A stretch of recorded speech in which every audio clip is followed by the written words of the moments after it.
Hello guys and welcome back to my channel. So in my previous three videos I focused on production and costs. In this video we'll still focus on production and cost, but we'll focus more on the long run. This differs to how we calculate the short run cost very slightly. So what we'll do is we'll uncover what causes long run costs to become long run and what the difference to our short run is. The short run costs that we are familiar with, we had three of them. Total cost is equal to the fixed cost plus a variable cost. And then we had our marginal cost, which is the change in TC over the change in Q, and our AC curve, which is equal to the total cost over quantity. We also then had AFC, which is average fixed cost is equal to total fixed cost over Q.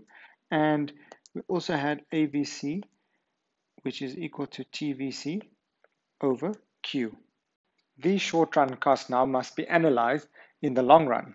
And there's two economic concepts which we'll focus on in this video called economies of scale. And the second one is economies of scope. These now will help us identify which costs are increasing, decreasing, or remaining constant over the long term. But before we get there, let's just remember our factors of production.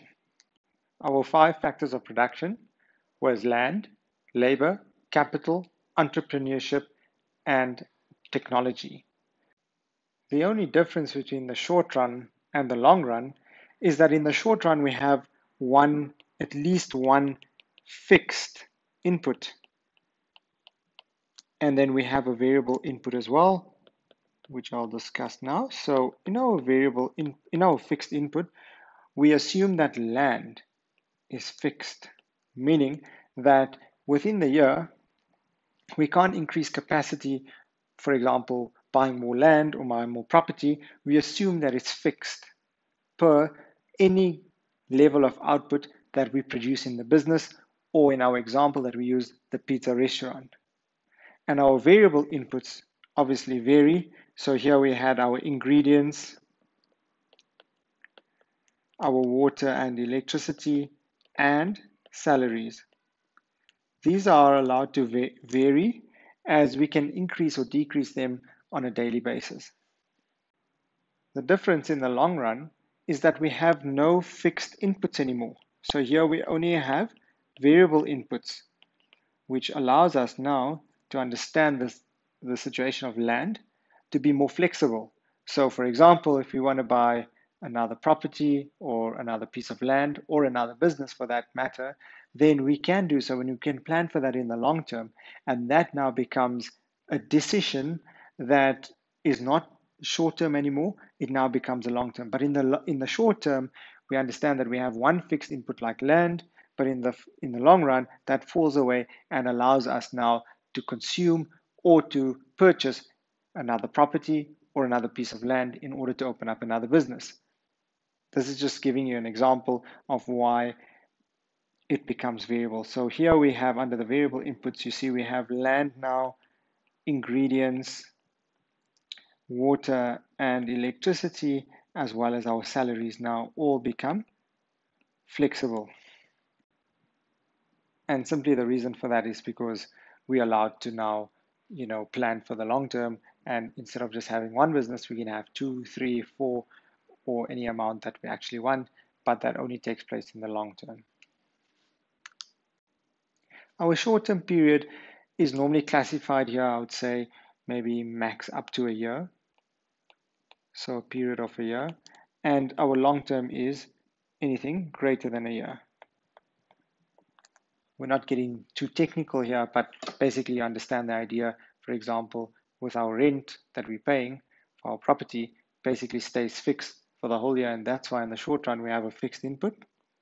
But in the long term, if we analyze our costs in the long term, you'll see that they will fluctuate and none of them are actually fixed.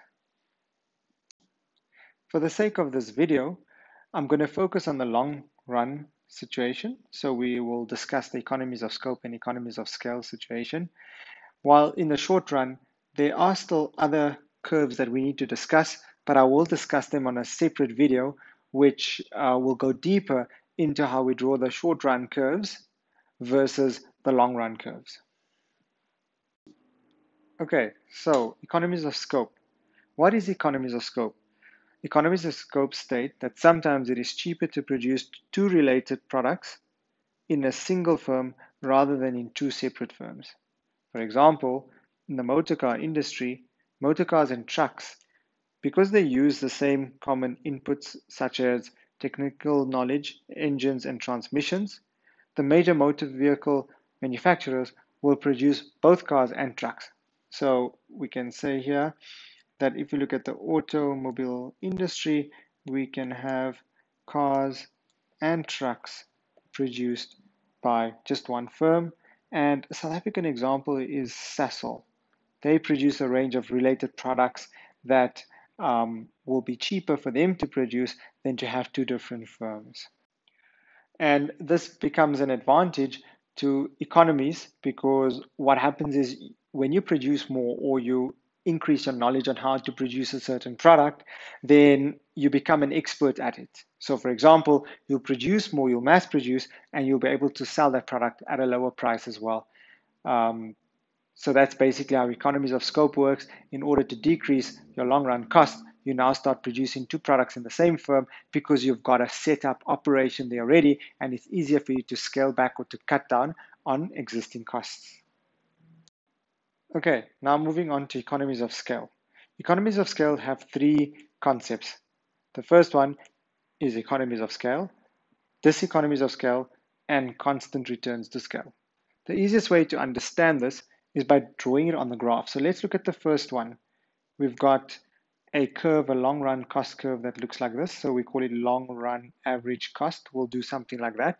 The reason for that is when we're experiencing a economies of scale situation, it means that our costs are decreasing over the long run. So here we have a situation because we mass produce and because we've been in the business or in the industry for many, many years, we get used to the way things are produced or we get better at producing this particular product. And therefore, our cost will decrease per every unit of output that we produce. So let's say, for example, our cost was 10 and we're producing 10 units. Then all of a sudden, our costs start decreasing over the long term. So it becomes 5 and we're able to produce more products. And it carries on like that. Our costs drop a lot in order to produce more output. This example could be associated to a company like Coke, where because they've been in the industry for so long, they have improved the way that they produce products and getting it out to market at a very cheap price, which allows them to drop their price as well or to keep their price very low in order to kick out any competitors wanting to come into the market. So therefore, Coke practices economies of scale where their costs decrease as output increases. And therefore, we can see that the long run cost curve will actually be decreasing or declining. Another way we can understand economies of scale is, let's say, for example, we increase our inputs by 10%. So input is our cost. So let's say we buy a new piece of equipment and it costs us an extra 10% of our total revenue or profit for the year. This now leads to us increasing our output by, let's say, 20%. So was this a good decision? Definitely yes. So we have an increase of 10% in our inputs, but that leads to a 20% increase in output. So overall, we have economies of scale where even though our inputs increase, our outputs increase by a lot more. The second one, we have diseconomies of scale. And here we have a graph where we've got costs on that side and we've got output. So diseconomies of scale look something like this, where our long run average cost is actually increasing. So what we have here is, let's say, for example, there was an increase of 10% in inputs. So we bought new machinery or something that we needed for the business, but it resulted or ended up in only a 5% increase in output. Here we have a discrepancy of 5%. So here, as we produce more, our costs start to rise. So as we produce more output going from left to right, it increases our cost level from the bottom all the way to the top, as you can see there. So as we produce more output, our cost increase. This is not very good. We need to do a we need to re-strategize our business to come up with better ways in order to produce products, because otherwise in the long term, we're actually going to regret it and we're going to make lower profits because of increasing costs. The last one, which is constant returns to scale, I'm sure you get the idea here. When we increase our input by, let's say, 10%, we only realize an increase of the same amount in output. So output increases by 10%. And here we have a graph that looks like this. So costs versus output, and our costs will remain the same. So this is our long run average cost. So you ever faced with examples like this in the business, or whenever you're working at a company and you want to understand the long run costs, in each three situations, you can analyze them based on the information that you're given. And obviously, we can see here that the best place to be is, or to experience, is economies of scale. So if we look at this graph and what we've just learned in the previous slide, we have our costs here that are decreasing. So we have something called economies of scale. So here we have a decrease in cost. Here we can see that our costs remain the same. So on this line here, we can see that it returns constant costs. So we say constant costs. And in this part here, we have increasing costs, which is our diseconomies of scale. And here we have our economies of scale. So all we need to remember here is that when our costs are decreasing, we facing the concept of economies of scale, which is great. And then if we have constant costs, our costs remain constant over the long term, then we have a constant returns to scale. And then if our costs are increasing, we're facing diseconomies of scale, which is not a good place to be at. And now to summarize, we found out that in the short run, we had a variable input as well as a fixed input, where in the long run it changes now, and the only thing that you have there is a variable input.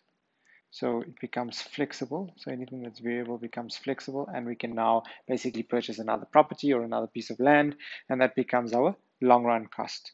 Economies of scope is a situation where sometimes it's cheaper for a firm to produce two related products rather than two firms producing two separate products. For example, we had the automobile industry where a large manufacturer would produce trucks and cars.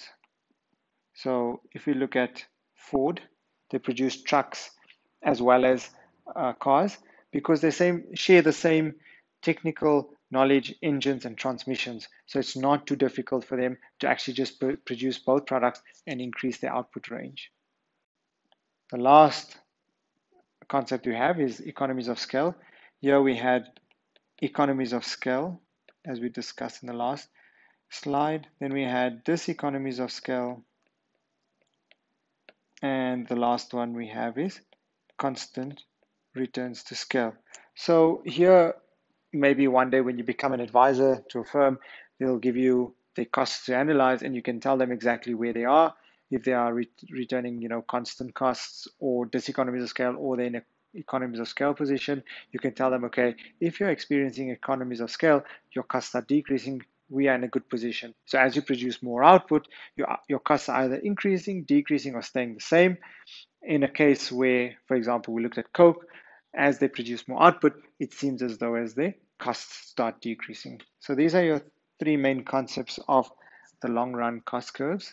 I will be discussing the short run cost curves in a later video where I'll take you through how the cost curves are drawn, as well as the different market structures that affect all those short-run costs so that we can analyze where a firm sets a price. If you guys enjoyed this video, please don't forget to hit the subscribe button, and thank you all for watching.